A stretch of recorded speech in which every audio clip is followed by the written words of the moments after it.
Vipi? Oi. Oi. Usisikie huyu.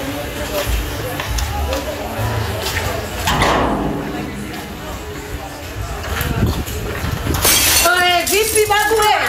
Unalala majumbani mwa watu? Na kushangaa wewe kulala majumbani mwa watu saa hii kuna nini? Sasa ndio nifanye hivi. Vipi? Unaona ajabu? Kama nikuongeze. Unaona bado? Nini hapa? Na mshangaa huko mpaka sasa hivi analala majumbani mwa watu. Nini shida?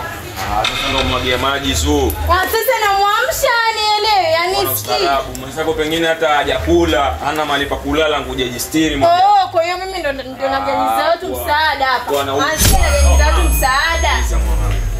Mimi najua hata ujamaa choo. Lakini mitumu kuna watu wanalala bwana mkuja kelele. Mimi pia najua watu wanalala lakini ndoja nilale. Si ndio wewe na usubra? Subra gani hiyo? Simjui anijui, labda yataka kunijezea nzi hapa niambie jamani mume wangu. Sasa hauna kitanda? Mwanangu penzi. Sasa unajua Kiswahilini huko mdomo. Kwanza aende. Chef. Lakini siku nyingine amemsima kulala nje ya nyumba za watu tusununue ama jenga. Tuangalie vile. Kwanza tanichafua. Hata siendi tena.